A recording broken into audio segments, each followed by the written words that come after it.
The genesis of short track speedway riding in America and California. It came from an English guy. His name was Homer Reed.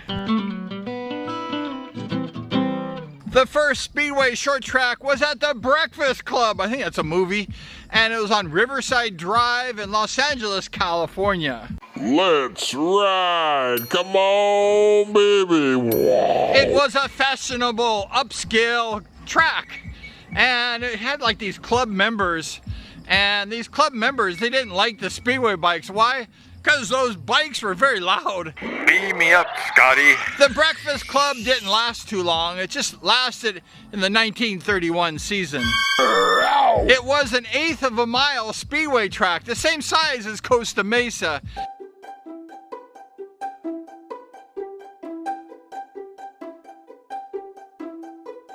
And it didn't last very long. And also that they went ahead and they had show horses, much like they have at the Industry Hills. They run show horses in that particular venue. Well, Ed, I think you need these glasses. Here you go. Here you go. I don't think I like these glasses. They had a funder that funded that particular event at the Breakfast Club. Must have been a rich guy. His name was Markley DeMond. Show me the money! Paul Bugsley, he went ahead and joined that party. He prepared the track. He was an AMA sidecar racer, and he went ahead and he helped out with that Breakfast Club track. They needed some help. There's a lot of people involved in that track. This was the first short track speedway track in California. We are the Lollipop Kids. DeMond was that guy. He put up the money for that particular event at the Breakfast Club. He didn't like the short track. He wanted the long track. And I don't know if they had room in that little horse grounds for a long track, but he didn't like the short track. He wanted the long track, and he was fighting with those guys about putting that long track in. And unfortunately for him, he got struck with some kind of illness, and he passed away. The Breakfast Club ran for 1 year in 1931. In 1932, Homer Reed, who was the main promoter of that particular venue, he had passed away in an automobile accident. So there was no more Breakfast Club, there was no more Homer Reed.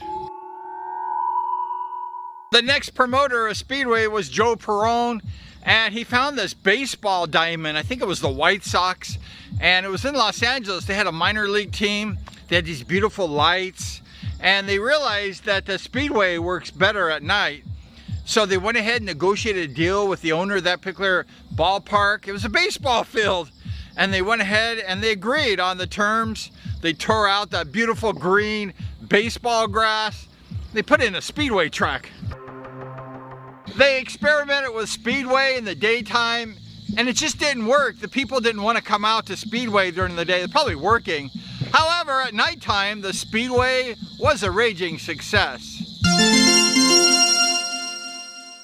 They ran a couple events, the first couple events, and all these riders, they had these big bikes. They were made for the long track.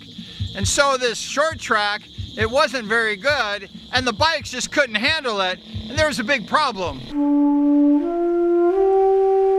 Cordy Milne was the first member of racer of that family. He was an amateur at that time, and then they had Jack Milne, the brother, and Lammy Lamoureux. They were in the stands eating popcorn, watching their brother and friend, Cordy Milne, race.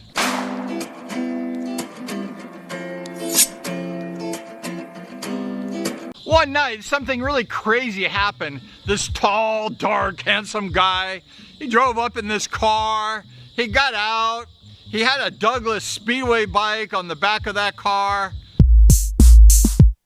He got on the Speedway bike dressed in like street clothes. Like me, he just got on that Speedway bike, street clothes, no helmet, no steel shoe. He just got on that Speedway bike and he started racing around the track. He was tearing it up. The crowd went crazy. And this guy happened to be Sprouts Elder. Now, Sprouts had an unfair advantage because he started racing in Australia 1924. About 1928, he went over to England. He won all these championships. He was just a sensational rider.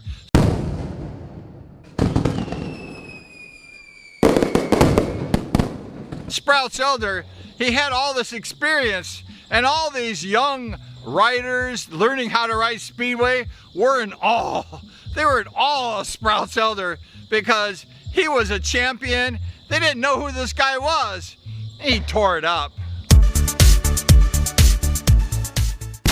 Elder had raced 9 seasons overseas, and he came home and he was riding there, and the fans just loved this guy.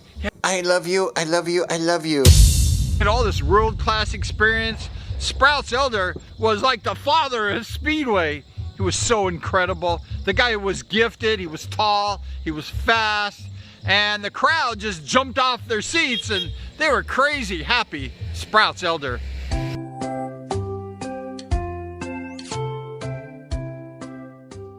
From that time forth, he became a fan favorite. Everybody loves Sprouts Elder.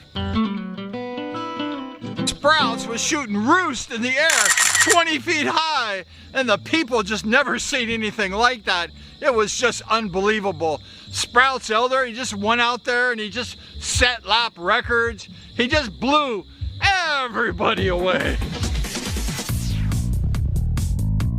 Sprouts was like an instant celebrity. Everybody, including his peers, they wanted to know how to ride that Speedway bike. Sprouts Elder, he showed them how to ride that Speedway bike.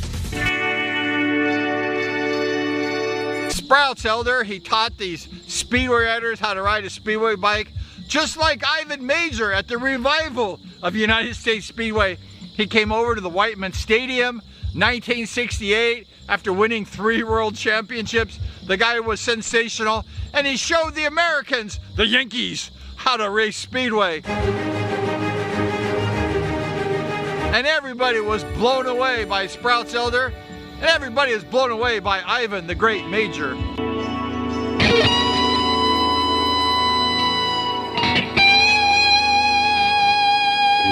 From that time on, Sprouts was a star. He was a headliner, and everybody wanted to come see who? Sprouts Elder. He was a superstar. Sprouts' fame grew so big that Hollywood celebrities would come out and watch Sprouts Elder ride, like the great Clark Gable and others. They went ahead and they watched his talent, and Speedway began to pick up in momentum because of Sprouts Elder, and it became really big, and Sprouts Elder was a marquee Speedway rider of that time. Liftoff will start in T-minus 10 seconds. Elder even demanded show-up money to race at the Speedway venue, and then he'd go ahead and sweep the program. Then he'd make all that money, and he was a shrewd businessman. The JAP at that time was the fastest Speedway bike, had the most horsepower. That's the bike that Sprouts Elder wanted to race. He wanted to win. So he got rid of that Douglas. He bought a JAP. In part because of Elder, Speedway grew, and then there became tracks all over the place. He was the promoter of his home track in Fresno, California. There was other tracks like Santa Ana at the Santa Ana Bowl. There was lots of tracks all over LA, and there was one in Long Beach. Speedway began the heyday, and there was Speedway tracks popping up everywhere. I tend to think that Sprouts Elder was a reason for all this success. Everybody wanted to see him ride. Anytime he raced, the crowd would come, the fans would cheer for Sprouts Elder.